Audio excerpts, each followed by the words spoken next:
I think we might shut that one off completely. Well, I was wondering about turning the, now it's still going on.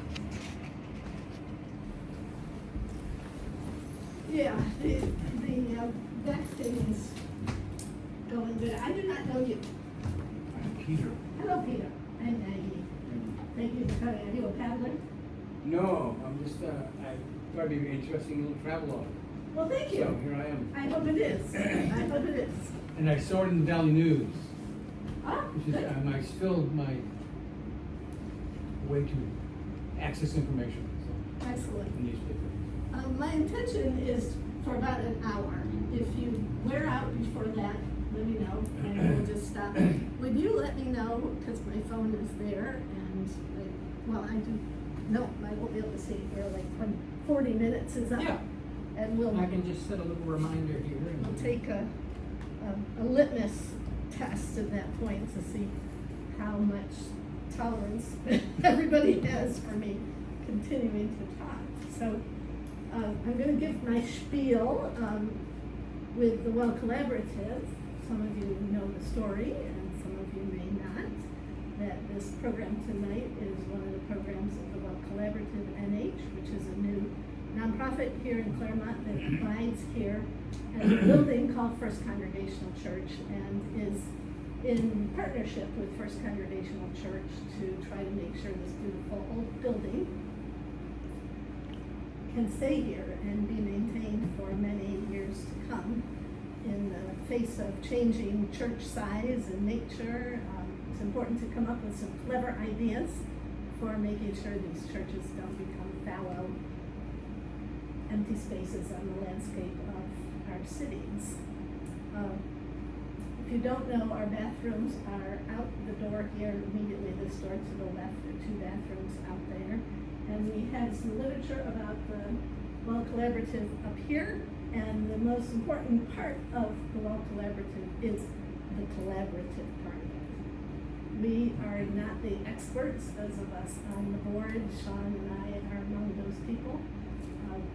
We aren't the ones with all the ideas. We are looking for other ideas and ways that we can fully utilize this building and really be an economic hub for downtown Claremont. Had a great meeting today with the planning director of the city, and he's very excited about what we're doing here and very, very open to everything we're imagining. Remarkably, there are few barriers that he put up to us continuing to do what we are hoping to do here. So, have I left out anything that I should say about the well? Just that we have a website where you can find a calendar of events. We currently have the match. Is that match donation still going? It is. We got a donation this past week. Oh, so, wonderful. Yeah. So we're raising funds. We have raised over $5,000 already this year, and so we were able to get our 501c3 status. We're an official nonprofit with the federal government as well as the state of New Hampshire. And we currently have a matching fundraiser through an anonymous donor. Any donations of $100 or more will be matched, and we're still within that period. So That's great. There is a little donation bucket there that helps us do the various programs that we have, which include Reiki shares and yoga and sound bath and some family support, educational events and some musical events. Some of those are not running throughout the summer because our Great Hall Sanctuary is a little too warm for some of those things. But as we move forward, we have every intention of seeing that space air conditioned someday. So I really wanted to do this because I love pedaling rivers, and I live pretty much on, not literally on, but close enough to a major river system that I couldn't not paddle it. I learned my lesson 40 years ago when John and I lived on the Susquehanna River, and I never once in 3 years took a boat out on that river. I face that problem later, but, the Connecticut River is a huge, huge part of New England. And, while my experience with it, it's being used far more than any other body of water that I have paddled on, in terms of recreation. And still, you can paddle for hours and days and not see anybody else paddling on that river. So I just want to talk about it. I love it. I want to talk about it. So as I was thinking about tonight and putting slides together, I'm thinking, so what am I really, why am I doing this? Am I doing it to tell the story of a long-term relationship now with my canoe paddling friend Karen, because there's just layers and layers and layers of interesting stuff there to be paddling for 25 years and over 2,000 miles with a friend. My sister responded when I told her we'd been paddling for 25 years. She said, a lot of marriages don't last that long. And I said, well, they might if you only saw the person once a year, which is the case with Karen and me. Sometimes we see each other more than once. Part of obviously being here is to inform people about the well, and that the well collaborative is about expanding people's horizons. So I'm hoping you'll see something today or hear something today that might expand your horizon or help you feel good about what you're doing in your life. So back to Karen and me, as I looked at the slides, I thought, how many slides of Karen and me do they want to see? Well, you're going to see a few, maybe more than a few. And just remember when you see those that this is a story about this long-term friendship that has been sustained over moves and over years. We lived in Santa Fe for a while, and she was in New York, and now she's in Pennsylvania, and we're in Vermont, and it's pretty amazing. Then I thought, well, am I highlighting the river? Well, let me tell you, one river picture is kind of like another. Unless you are a professional photographer and can get all the wildlife, which neither of us are, unless you can get all the wildlife and the intricacies of the trees along the river, after a while, and you'll see, you can't really tell the difference between one river and another.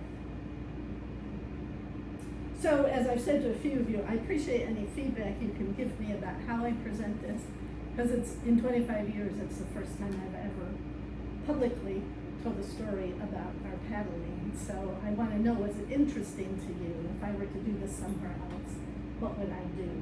What would you rather have seen or heard in the process?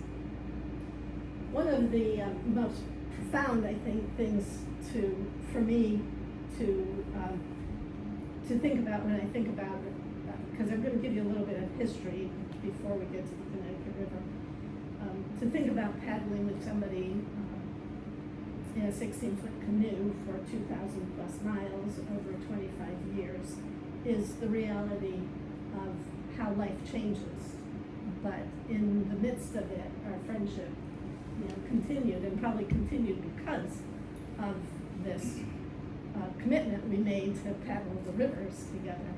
So I was reflecting on some of those changes that happened over those particular 25 years, the last 25 years. Both of our mothers died. My dad died. My dad had predeceased that time, but her dad died after a long sickness with dementia. Our kids grew from being like 7, 9, 10, 12, to being in school musicals, to graduating from high school, to spending time in other countries. They went to college, they went to graduate school, they got married, they got jobs, they had kids. And meanwhile, our own bodies, I hope this isn't TMI for some of you, but our own bodies were changing because we had moved from being in our 40s to now being in our upper 60s. So we didn't have to worry about some of those unpleasantries of camping with the female body. those are the kinds of things you think about when you're gonna be camping along a river. So we've lived a lifetime in the 25 years we've been paddling. Let me tell you where the story starts. Karen and her husband Mark and kids had moved to Western New York where we lived and worked at a Christian camp on Lake Chautauqua. And fate brought us together and we became good friends right off the bat and would have breakfast together periodically along Lake Chautauqua. And one day I shared with her my dream because we lived 1/4 of a mile from a little stream, it's about this wide, that I realized one day went into a bigger stream, that went into the Allegheny River, that went into the Ohio River, that went into the Mississippi River. So I said to myself, I could get in that little stream a mile down the road from my house and paddle to New Orleans. Why wouldn't I do that? Except that I had a young child at home and a husband, and it would take 3 or 4 months, and nobody wanted to do it with me. Well, one day I was telling Karen about it over breakfast, and she said, I'll do it. Well, she had 3 younger children in a summer camp position, so she couldn't really, and that's where we began the notion that we would just go out a few days at a time and see where we got. We never ever would have expected to get to where we have gotten, and I can still very vividly remember that morning when we birthed this idea. It wasn't until later when we were on some paddle, and I'll tell you more about those, but we were on some paddle and people were like, are you comfortable with this? Don't you worry? And I said, oh no, we're both strong swimmers. And Karen's like, I'm not a strong swimmer. I looked at her, I said, I assumed you were a strong swimmer because you worked at a summer camp. And she said, oh no, I'm not a strong swimmer. And that then explained why in those early years of paddling, she, who was always in the rear, clung to the side of the river, even when we were going around a bend. Well, I'm thinking, cut across, save some time. Well, over the years, she did get more comfortable with that. Probably the big thing I've learned from all this, because the Ohio River is one of the major rivers we paddle, is if we were starting this all over again, we would not start with a river. We would not start with a huge industrial river. We would have started with something like the Connecticut River. Are you having trouble hearing me because of the fan? No, fine. Okay, I just wanted to make sure. So an example of that, and you'll see a picture, is that on the Ohio River and some of the Allegheny River, there are huge barges, coal barges, natural gas barges, sand barges, every kind of barge possible. An individual barge, which is one part of what they call a tow, is 195 feet long and 35 feet wide. When put together into a flotilla, or tow as they call it, they can be 1,000 feet long and 105 feet wide, carrying 26,000 tons of whatever it is they might carry. Our canoe is 16 feet.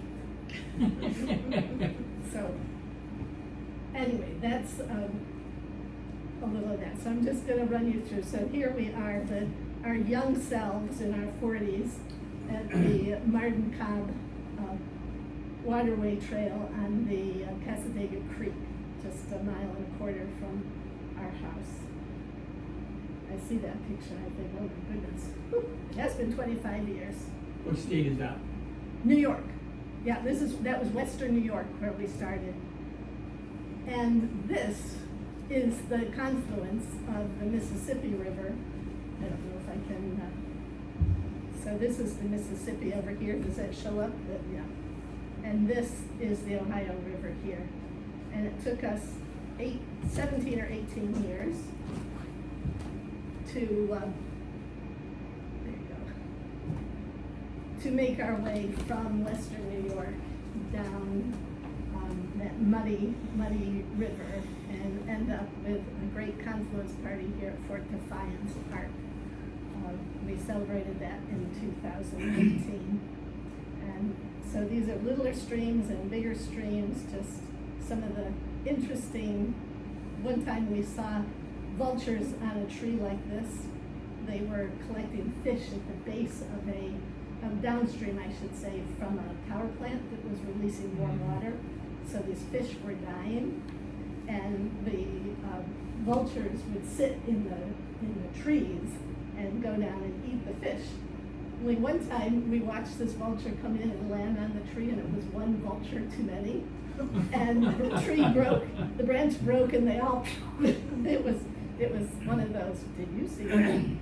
Obviously a lot of industry. This was some of the early industry we saw on the Allegheny River. We, well, that sort of overlapped there, but we went through big cities like Cincinnati and Louisville. We went through the locks just like the barges would. The barge would fill up that whole lock.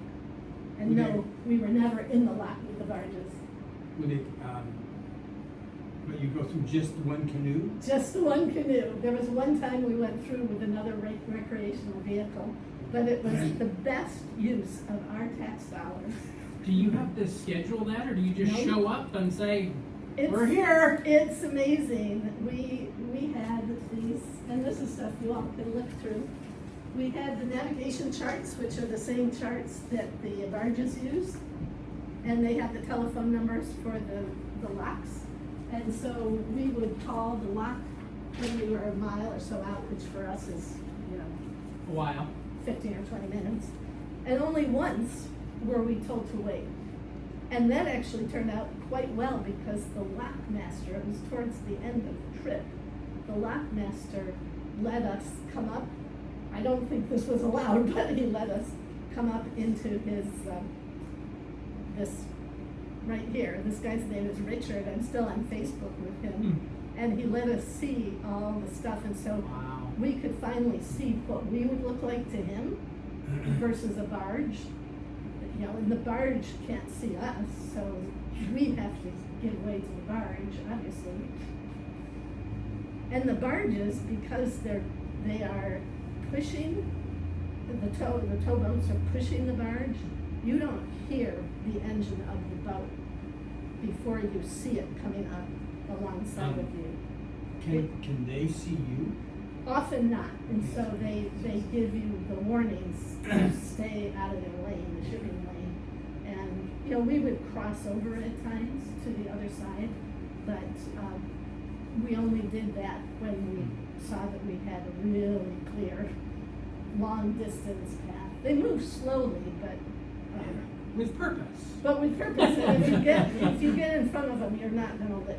They're not at all maneuverable. I mean, No. it's just like- Yeah, that's part of what Richard was pointing out is, and there was, it was one of the cities, we went into a museum that had a demonstration. You could go in and sit where the barge captain or whatever they're called, where they are, and really understand how invisible Wow. you would be. Where was that? I'm wanting to think, it was definitely Kentucky. It was a rainy day, which is why we ended up, but I'm not remembering. So this was not a particularly windy day, but we had so much wind at times that we thought this would be helpful. We probably had 2 days in our lifetime that we actually went faster because of the sail. Because generally, if you know anything about meteorology, the wind is coming in your face. It's not behind you on a river system like the Ohio or the Connecticut or the Susquehanna, which are our three main. The people we meet along the way. This was that same place, by the way. I don't remember where it was, but we found the deputy and told him we were going to leave our tent in the park because it was raining and go find a hotel to stay in. And he was so concerned about us that we had this note when we got back. Said, please let me know how you're doing. you know, just people along the way. And that was probably one of our worst days. There's the barge. Oh, wow. Yeah, Yeah. yeah. That's taken from a B&B we found on a very, very hot day, and it was up over the river with beautiful, beautiful views. Is that the Ohio? This is still the Ohio, yeah.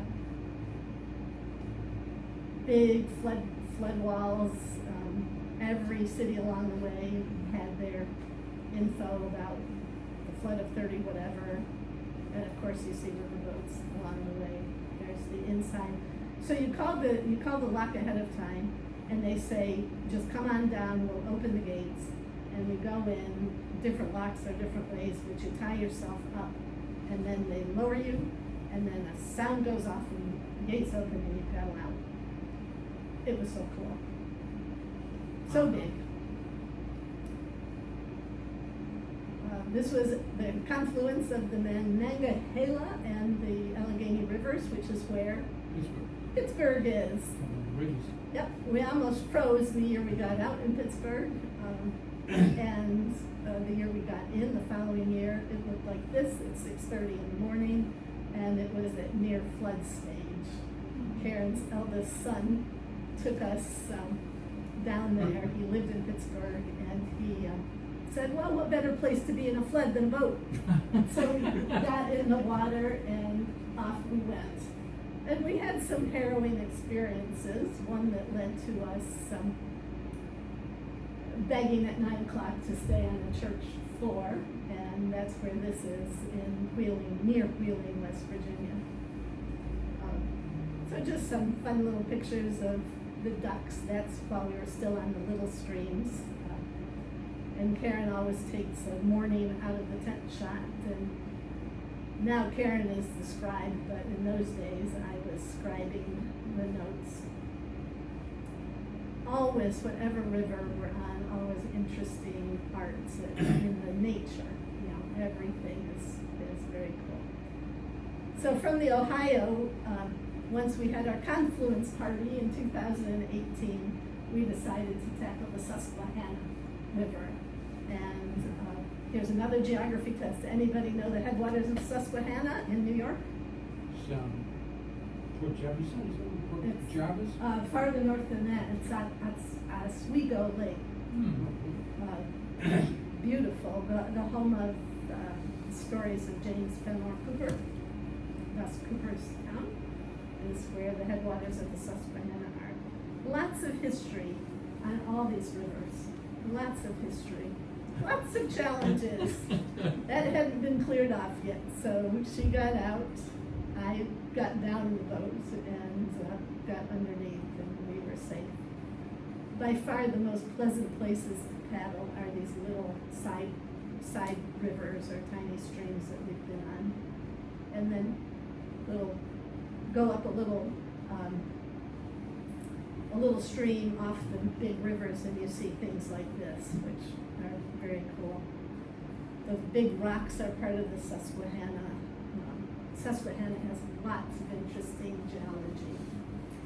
And then on the right, we're heading, this was 2 years ago, we are heading out to a 90-mile paddle on the Erie Canal, which was probably the least interesting of our trips, but good nonetheless. It's just different because it's a canal. And again, we had some locks to go through, and some river, because the canal is both river and locks. And we have to take naps when we take naps. And we try to get pictures of each other getting naps when we know that the other one is asleep. This picture on the left was a bicyclist who was touring hundreds of miles, and he got one of the few pictures of us actually out on a body of water. So the Connecticut River begins, and we wanted to do it as a source to sea, which means you start as far as you can north and you go to the Long Island Sound. You can't really paddle the upper Connecticut River lakes from the source, because this is the source, and it's kind of That's murky. what it looks like. Yep. And so the year before, I'm losing track, it doesn't matter, but Karen and Mark and John and I went up there to do some reconnaissance. And so that Karen and I could say we've been to the headwaters and we've paddled on each of the lakes. We didn't paddle all the lakes, but we paddled each of them. Did you paddle Lake Francis? Yeah, yeah. We did them all so that when we were ready to do the source to sea all in one fell swoop, we could just get in Canaan, Vermont, and paddle to the Long Island Sound. Spoiler alert, because of the weather, we did not make it to the Long Island Sound, but we made it to about 45 miles from the Long Island Sound. And that was this year? That was this year. That was just, the beginning of last month we finished. And we ended up doing those 271 miles in 8 days. 9 nights and 8 days. So we could have easily done that had we not been circumvented by the weather situation. These are just pictures. Has anybody not been to the Upper Connecticut River Lakes? You've not been? Not been? I don't think so. It is like being in another country. It is so pretty. John and I were there previously at a different time of year. I think it was spring. Equally pretty. The mountains, the crystal lakes, and in the fall, obviously, that addition. It's amazing the little spit of water that comes out of there, what it turns into. It is amazing. You could walk across it with Yeah. just With sandals. some- Like they're, Yep. And sometimes of the headwaters of a river, like the headwaters of the Missouri is just a little puddle in a field. And the headwaters of the Allegheny, which we, for other reasons, weren't able to do the whole Allegheny, but the headwaters of that is just a puddle in a field in northern Pennsylvania. And, other stuff joins it. This is kind of out of order, but one of the things we learned because there was so much water in the Connecticut River this year, when we went, is safety issues around how much water is coming out of the dams at any given time. And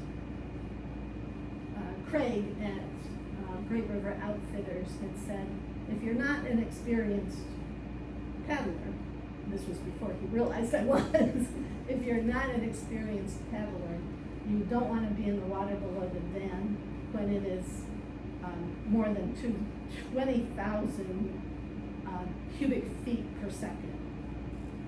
And it was running in the 60s and 70s at times when we were out there, but we also didn't get near the water. It's just coming right out of the dam. This is just an example.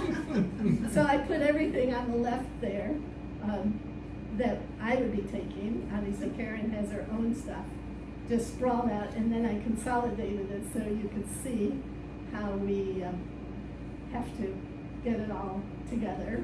Basically like you're backpacking. You have to think that way because we had the portage. If it were just the canoe all the time, we could take stoves and coolers and all that stuff, but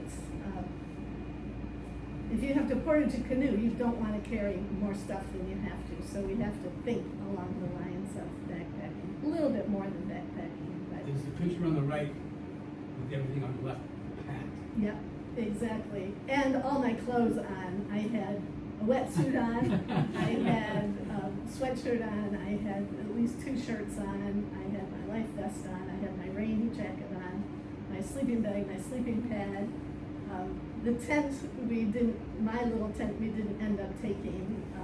We ended up sharing a tent, but usually I have my own little tent. Everything imaginable, our gloves.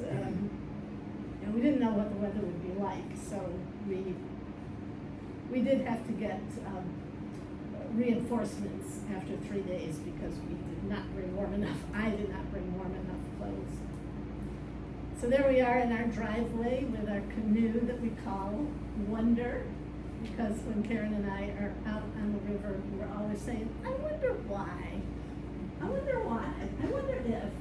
And so when we bought the canoe, we decided to call it Wonder. And you can see, I'll go back there, you can see we were prepared for cold. It was about 39 degrees in this picture. And it was around 40 degrees when we headed out on this swiftly moving, you can't totally see it, but there are little white caps in the background there. A very swiftly moving at about 6 miles an hour. 3 is our average. This is the Connecticut? This is the Connecticut. So Canaan is where you can get in and do the source to sea without getting out. But above that, you have very rocky streams going up to Lake Francis and the other Connecticut lakes. So this is where anybody who's doing a paddle through, as they call it, would get in. It's not a video, so you can't hear what our husbands were saying, which is one of them said they're nuts, and the other one said they're crazy on a video that they were taking of us. Oh, as you were leaving? Yes, and we were nuts. I was pretty sure I saw sleep in the air. It was very cold. But the minute we get out, everything else goes, because now we're shooting down the river. It's going fast. We're happy. Are you bringing like a GPS transponder with you in case something happens, or are you just going with cell phones and a hope and a prayer? Or? We go with cell phones. Usually we have coverage. The safety things, we did add a marine radio when we did the Susquehanna. Yeah, it looked like there was a small handheld. Right. It wouldn't. The marine radio would not have done much good for us on the Connecticut, but on the Erie Canal, we could talk to the other boats, which I did quite frequently, much to Karen's disgust, because I wanted to know where they were coming from. And so many of them, like these huge yachts, were coming from world tours, or they were coming up from Florida or from Texas, and going through the Erie Canal. You know, that is a huge, huge connection. On the Connecticut, are there enough bridges so you can actually, you cross under a bridge, you know you're at Yes. a particular town, Yeah. and it's... We, so the Connecticut River Conservancy makes these maps, which are amazing. You can pass those around just to look at them. And if we know approximately where we are, then we know that something is coming up. And if we don't know where we are when we get to it, then that's our marker. We've gotten X, Y, Z. You know, we've gotten a certain distance. Have you probably got Ian Fraser, because he's the travel logs? I don't think so. He did something across the continent via water. I mean, Oh, it was wow. just- I've heard of people doing that. Yeah. Crazy, yeah. It's possible. Yep. If you want to stay true to that, you want to float across the country. Yep. That entails paddling up the Paddling Missouri River. upriver. Yeah, which I'm not interested in. John and Mark met us about an hour and a half later, not very many miles for us, at a bridge so they could take that action picture of us. And our first day out, we found camping at one of the very nice campsites that the Conservancy stewards with the help of organizations and volunteers, and they have latrines, and they have tables, and they have a fire pit. And this was the main trestle. It was the old railroad track there. You see a lot of that kind of thing up here. You see a lot of that kind of thing. Old highway bridges, old highway. What do you call those things? Yes, abutments. What Karen is doing in this picture is trying to wash the bear spray off of her hands. We have carried bear spray with us because once we did see a bear on the Susquehanna River. People have asked us, do we carry guns or a weapon to protect ourselves? No. I mean, we have a knife, but...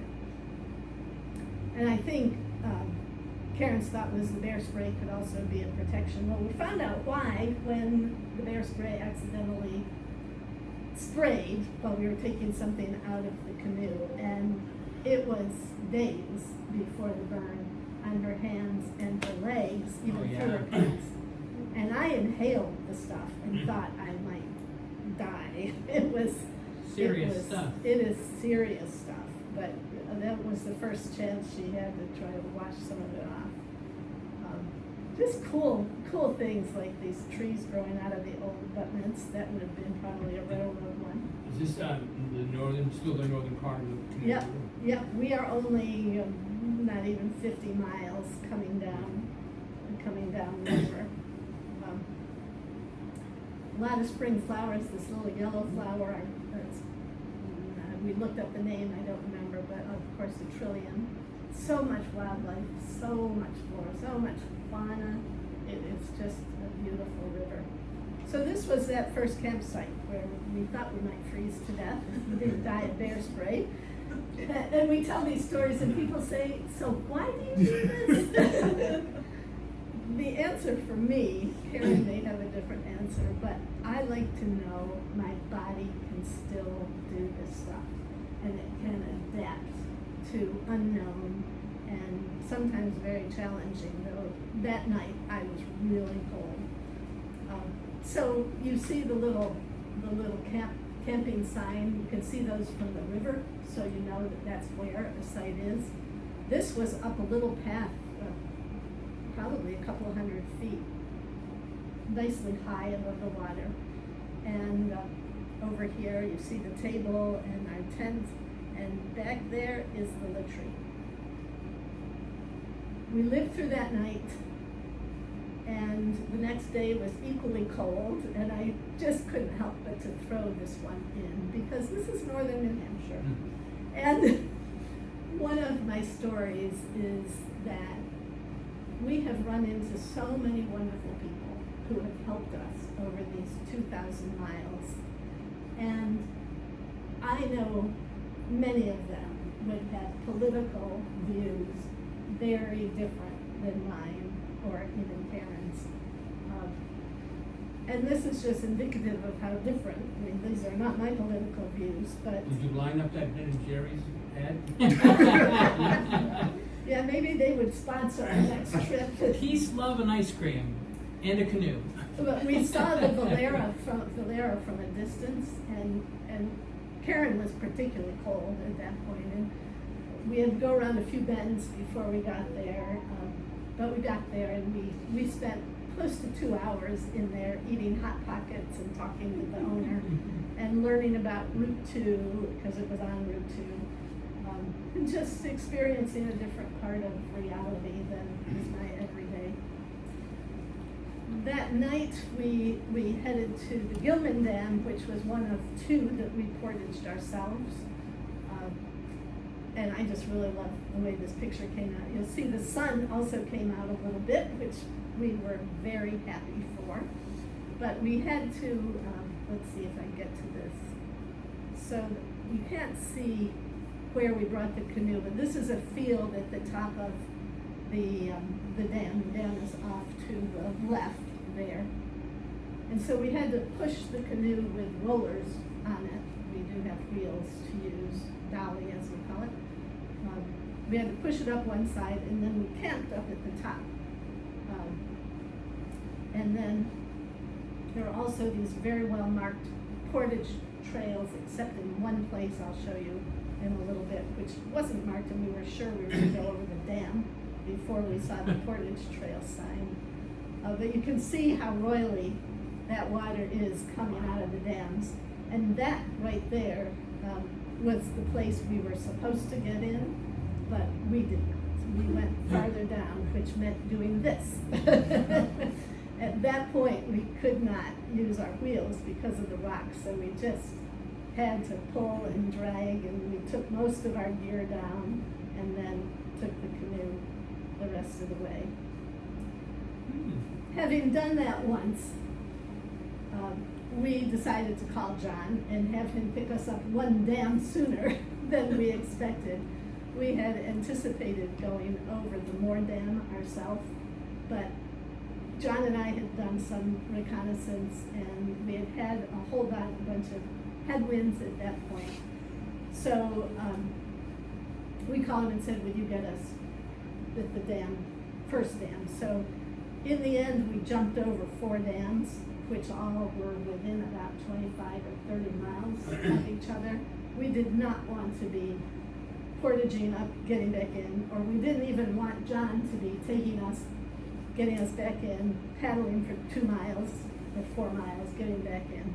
So we cheated a little, but it's okay. And these are big dams. You may have seen the Comerford Dam as you go north on 91. All of a sudden you see it off in the distance and it looks like a huge TVA thing, which it basically is. And they make these beautiful lakes. You know, the dams make gorgeous lakes. And there was one guy who was taking pictures of loons on the lake, and a skyfall of loons is what he called it, because in bad weather, loons literally fall out of the sky in mass, which they don't normally do. Loons are loners. But so we learn all kinds of interesting things. So then he took us out to lunch. So it's always nice to get a hot lunch or a lunch that's not dehydrated. That night, we headed to one of these campsites that we knew existed. You can see the little camper, the little tent sign right there on the right, yellow and blue. And we were really disappointed as we approached and saw 5 boats already there. And we thought, oh no, we're gonna have to keep going. But it turned out that there were 5 guys camping there, and they greeted us with open arms and said, there's room for you. Now, they've got a motor, they're cheating. Well, they were fisher guys, so they, and every, twice a year, they come up from Connecticut, and they camp usually there, and go out and do their fishing and come back. And so I like to think we brought them a little spice to their life, and they for sure brought spice to our life. This picture does not show the guy over here giving the camera the finger. So they were definitely spicy guys. That campsite was called Vaughan Meadows, and all of these campsites are on the maps. You know, they're well marked. It's also well marked where you can just get in as fishing access. Or whether it's just canoe or rooftop access, or whether it's actually boating access. So it's very well done. All the waterways we have been on have good maps. Some better, but most good. So we're going to take a break here. These are not my photos, but I just wanted to show you some photos of things we did see, because the wildlife doesn't let you take the time to get your phone out and take a picture that's any good. First time I'd ever seen river otters. Cutest things. We did see some playing, which is always fun. Mink, osprey, and we did see either an osprey or an eagle, I'm not sure which, with another bird, I think it was, in its claws and its talons. And then, of course, a lot of eagles. When I was growing up, the bald eagle was on the endangered list. So all of these rivers and the canals that we have paddled over these 25 years are like, we did it. We brought the eagle back. You know, it's possible to be good stewards. The same with the rivers. You know, they were ecological messes decades ago. And while you don't want to drink water, you can swim in them, and they're not green and blue and red as they used to be. Woolen dyes. Yeah. So after 3 days of being on the river, we said, this is ridiculous. It's too cold, we're miserable, we were having fun, but we aimed to go to Orford, to a site there. We made it as far as Bradford. We got out in we saw straight away the wind was coming at us and the rain was coming at us, and said, we're too old for this. We don't need to prove anything to anybody. We don't need to be in this.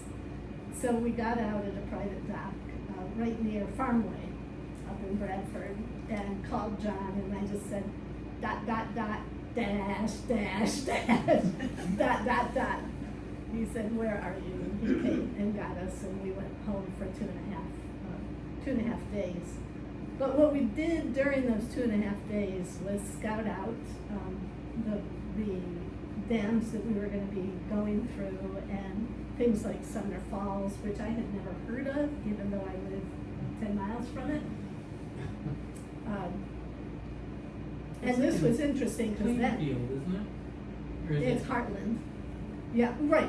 It's Yeah. Yes, it's you can see it from either It's side. a series of rapids too. Yeah, yeah, and it's beautiful. When we were out, it was what it looks like at the top. At the bottom was about 3 weeks later when I took John to see the falls, and he was like, "Oh yeah, right." Very folly. He was not excited. Some kayaks will go over those falls on the far side of the river, but they do not want people in open boats trying to do it. So we finally got back on the river. John put us back in Orford. We didn't go all the way back up to Bradford. He put us in Orford. And the next sight we saw was Bob Porter, a perfect name for somebody who was portaging us. And he picked us up at the Wilder Dam. We could have portaged that ourselves, but we didn't need to, so we didn't. And he put us in below Sumner Falls. And this was a disappointment to me that we didn't see White River Junction from the boat. I would have loved to have gotten a feel for the Mascoma River and the White River coming into the Connecticut You River. can go to, Lyman Point Park. Mm-hmm. Walk out Yeah, yeah, which I done, and Okay. but we decided we were just going to, because it was going to be too soon when we hit the Wilder Dam, and we thought we're just gonna jump over that and below to Sumner Falls. I suspect you all recognize that. Sure It was do. very exciting, a bridge I crossed a lot, and a mountain that I lived next to. It was the first time we had paddled a river that I knew. The Allegheny was a river Karen knew because she grew up in Warren, Pennsylvania, but I loved being able to see the things from the river that I know from the land. And then we stayed in Wilgus State Park, where we were hosted by this lovely, these two couples, 3 of whom are Jamaican, and they know our neighbor across the way, who is the Jamaican cook. Careful. Yes. And they invited us to a Jamaican dinner, so we had this shrimp and potatoes and I don't know what all was there, but it was really good, in this drink. And again, this is where I get passionate, that the people we meet. The river may look the same, it's green on the side, it's water in the middle, but every river we have taken has brought us to people who just expand our being, and it's so cool. So he makes his own Chinese checkers. They're avid campers, and they have quite the equipment, and he insisted that we play Chinese checkers with them. Karen and I lost miserably. So being only about 8 miles from my home, it was an opportunity for my daughter and future son-in-law and their 2 kids to come visit us and bring us breakfast in the morning before we saw the Dartmouth kids take off. Now the Dartmouth kids are seniors who are part of the canoe club, who every year paddle from Dartmouth. It used to be from way up north, but now they paddle from Dartmouth to the Long Island Sound.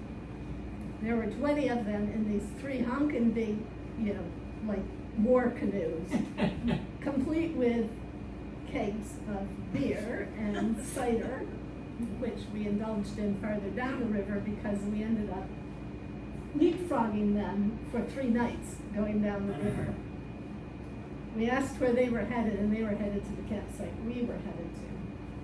They very graciously, with the exception of one young man, accepted us into their campsite, but it was crowded.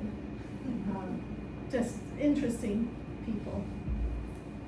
And you can see that the weather improved a little bit. The picture on the left is the fog at Wilgis Park. You know, that's just across the river, just that beauty. Just go to Wilgis State Park and stand on the corner, sort of bluff that looks north. Such beauty. The reflections and the clouds, all of that stuff. It's like, look at that, look at that. And being on the river when the fog rises into a sunny day is amazing. We have seen that many times. We also survive with Snickers every day. That's part of our ritual. So I got a picture of Karen with a Snickers bar. She did some research, since this is the first time we plan to be gone for up to a couple of weeks. She did research on energy bars, and all of the research led to, if you need energy, Snickers are the thing, not the other energy bars, but just the Snickers. So every day, almost religiously, we have a Snickers bar. And then here's another familiar face to some of you. We paddled on down to Bellows Falls, and that is a very long portage down the main, what is the New Hampshire route there? Is it 12 or 12A? You have to take your canoe down a major road. It's like a mile plus. And so Gabe St. Pierre brought his St. Pierre construction 1-ton truck. Plenty of room in that. And he picked us up. He's a big man, so I got up on the truck, so I didn't look like a midget. And just another picture of us enjoying a beautiful day. Does anybody know what this is? I had no. It's the nuclear power plant. It's decommissioned right before you go over into Massachusetts. They were doing some work on it, and we have no idea what. But It's being decommissioned and dismantled. oh, so maybe that's what they were up to, is dismantling it. We knew it was decommissioned, but I didn't know about the dismantling. Although all the nuclear waste is still there. Oh, great. Will be there. Probably, Never, yes. Another abutment that would have, it's so narrow, that would have been a railroad. And where is this? It's somewhere south of the power plant. I'm not sure where. And then the next portage that we did ourselves was the Vernon Dam, which is right at the border. This was the dam. We could not see the portage sign, and we got closer. You could see. Yeah, it's right up, there. Yeah, it's right there. The water's going over, and we were paddling down here, and all this reedy stuff and all that. There was no portage sign. The portage sign ended up being like right here. So it had been disguised by the grasses. And as we got, there was really interesting muddy stuff. Now the Dartmouth kids are ahead of us. And we could see, because their canoes were very heavily laden, we could see their footprints in the mud about 6 inches down, where they would have had to have pulled their canoes through. I can't imagine. We, by the skin of our teeth, could float and stay far enough up that we could get to the land. And then we strap on our wheels, and up the road we go. I don't have pictures.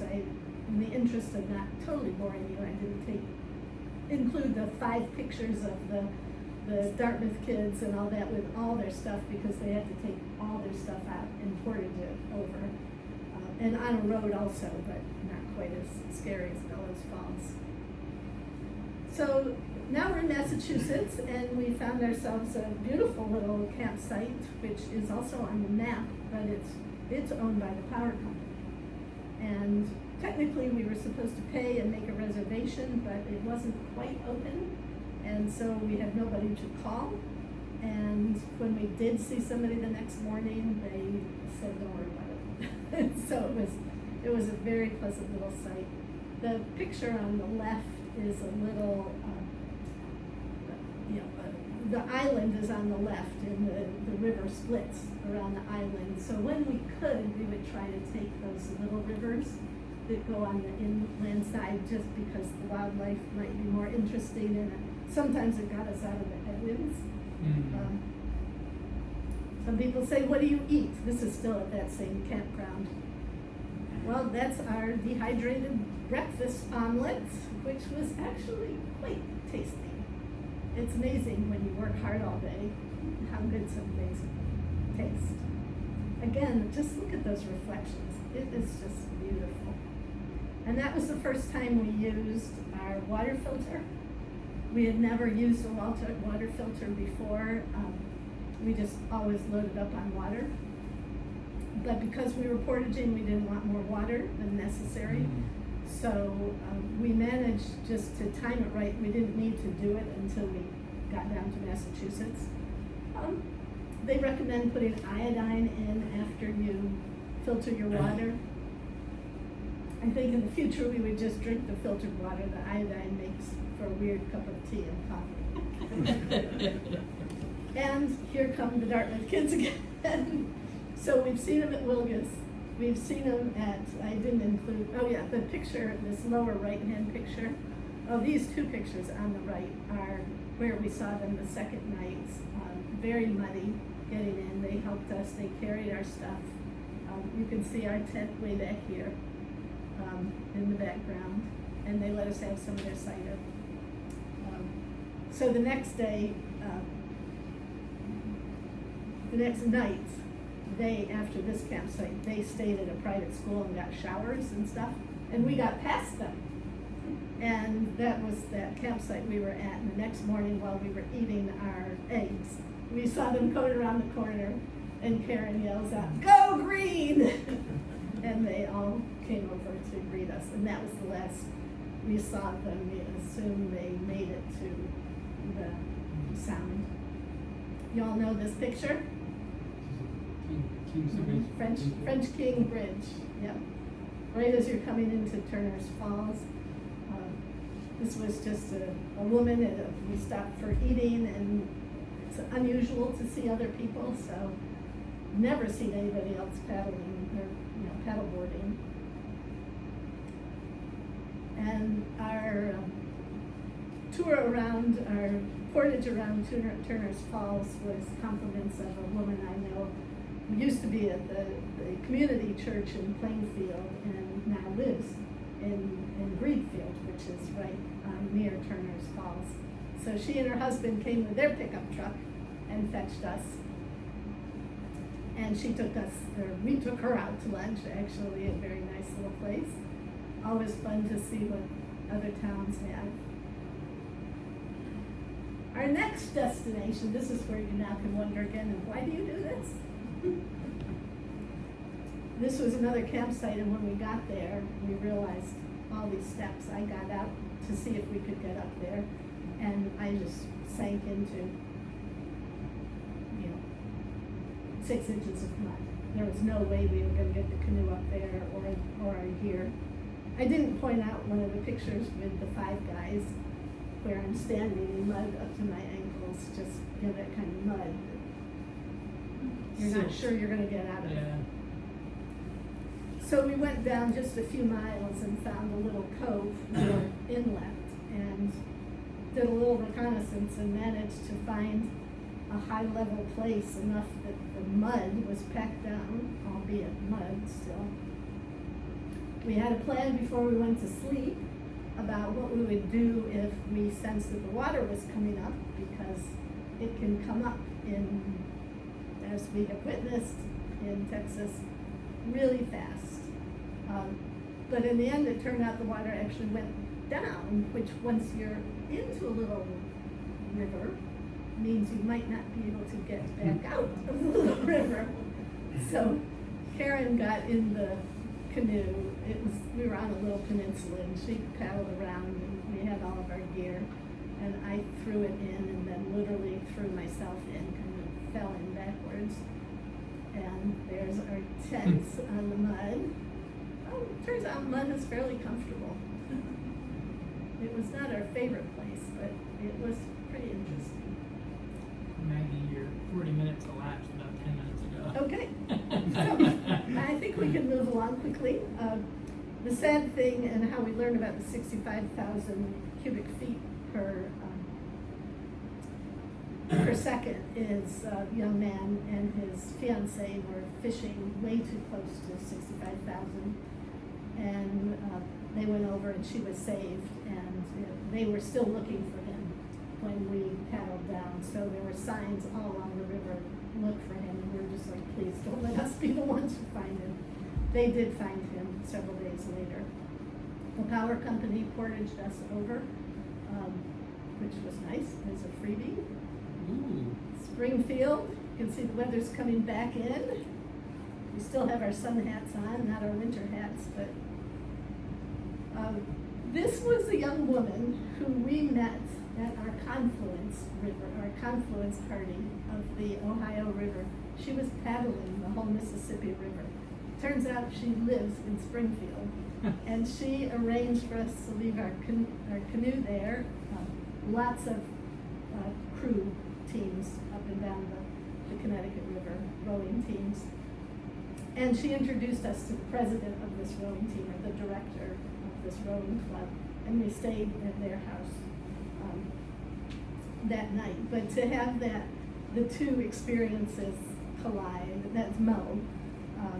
She goes by Mo.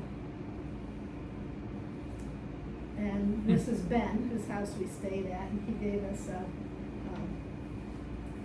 can't remember what the PVRC rowing club, Pioneer Valley Rowing Club. He gave us a sticker for the canoe, and it was his house we stayed at. So this was that morning's view from the tent.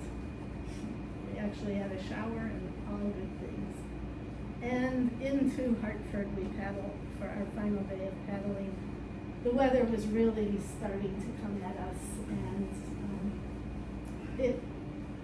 we were disappointed to give up on the idea of getting to the Long Island Sound, but we needed to. And so part of what we learn on these trips is we have to adjust our expectations. I wanted to paddle to New Orleans. A few years into that, it looked like just getting to the Mississippi would be good enough. And it was pretty good, because that was 1,234 miles, and streams to rivers.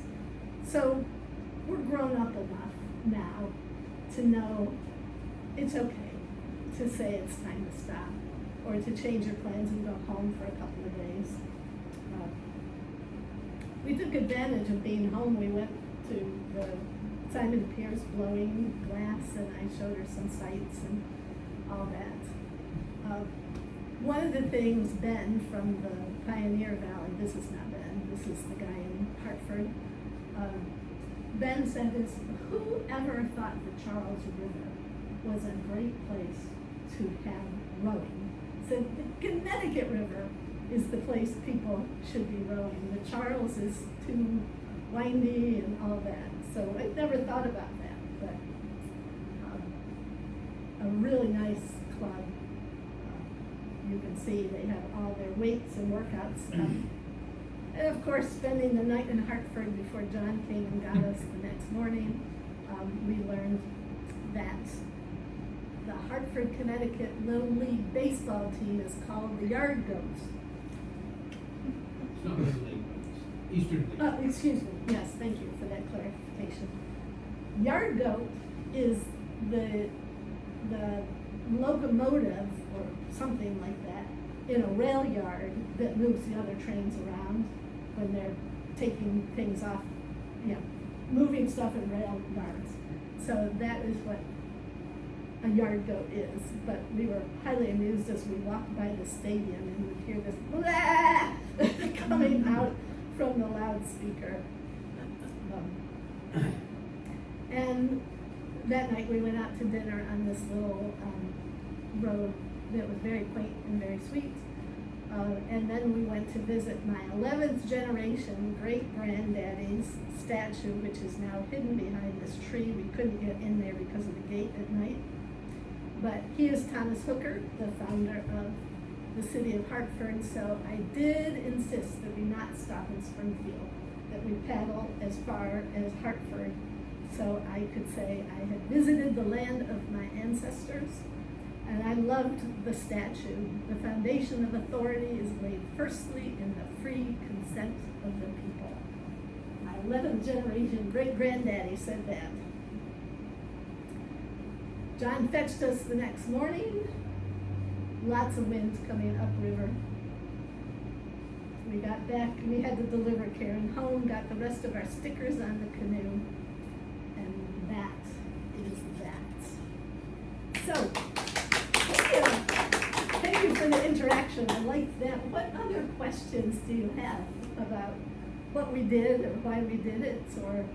How deep is it, the Connecticut River, like in spots, or in Hartford, or right up here?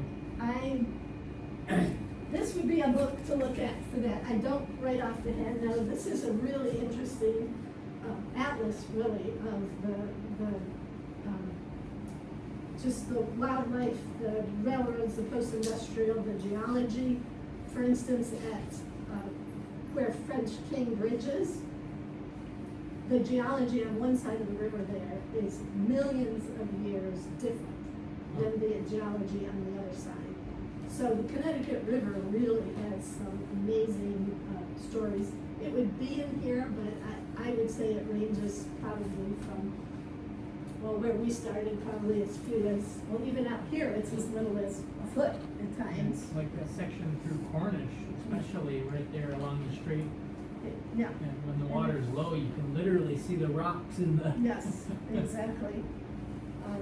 So it just shifts depending on how it's formed. So again, there are other, for our confluence party, I put together a draft of something I hope someday to make into a book, but I'm not sure I'll live long enough. If anybody's interested in taking one of these and reading it and giving me comments about how it could be turned into a book that people might actually be interested in, I would be happy to hear your comments. Was there anything you would have liked to have heard more of or seen more pictures of? Tonight? Do you have a particular section of river that you have thought back on many times, like a particular for its beauty, or because it was so hard, or? The thing that comes to my mind is the Ohio River, not the Connecticut. There was one day we were paddling strongly into headwinds and whitecaps and 3-foot waves and all that, and we paddled an hour and made it a mile. Wow. Hard paddling, and we saw a dock, and we got off at the dock, and the people were there, and they came down and were like, "Can we help you?" And we said, "We can't go any farther." And it was right across from, I'm not going to remember the name of the town in Connecticut. It's an old river town with old river houses, reminiscent of New Orleans, so you begin to see the influence that comes up the river. And it's the home of Rosemary Clooney. That's all I remember, and a quaint little place. And there was a ferry that crossed over, and this couple said, "Why don't you spend the night over there? It's really cool." And so we found an Airbnb that was a 400-year-old log cabin that had been Wow. moved. They took us to the ferry. We got on the ferry, leaving all but a bag to carry overnight clothes in the hands, including everything, canoe, everything we owned in the hands of people we had just met, and went across the river and thought, will they ever come back and get us? We had a great night, and they did come back and get us, and the next year we put in there, and they let us stay in their dad's mobile home, which is right next door. That was the year we said, maybe we'll just stay here and look out at the river and just make up reports to send back to people about what we're doing.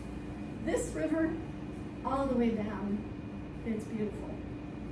And you don't run into the industry that we've run into. I love farther up on rivers because we move faster, and it's very satisfying.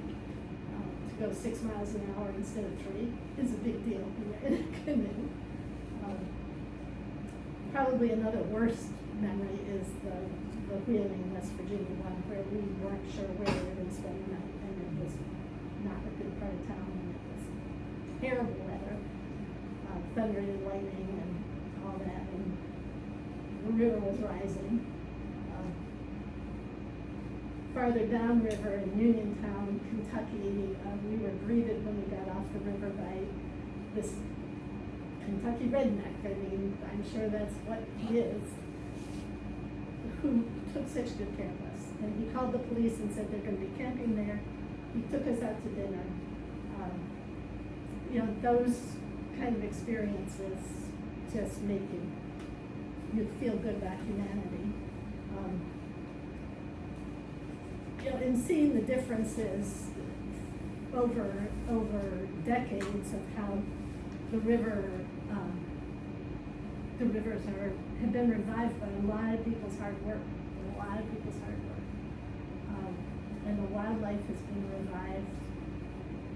We can despair a fair amount about the future of the world, where there's war and famine and floods and political unrest. But I guess the message I would leave us with is somewhat inspirational. You know, stay connected to the ground, stay connected to the earth, stay connected to the nature that's around us, because God willing, that's what is going to keep on going, and it's going to keep on giving us the energy to deal with whatever comes our way. Next year, we might do the Chemung River, which flows through my hometown of Elmira, New York. But all we know about next year is if it's the kind of weather we started with this year, we are not going. Karen did not want to go, but I don't know what all was going on at the end of May in the church and with the well, but I was feeling like I needed to get out of Dodge, and I could not get out of Dodge fast enough. So I kind of said, we can do it. I'm not worried about the cold. She said, I'm worried about the cold.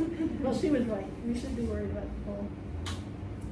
But that's the lesson we learned there, is we will not. We're both retired or semi-retired. We don't have to go like we did on the Ohio when I had to fly to meet her. We couldn't change our plans then when we were both working. So we just keep paddling.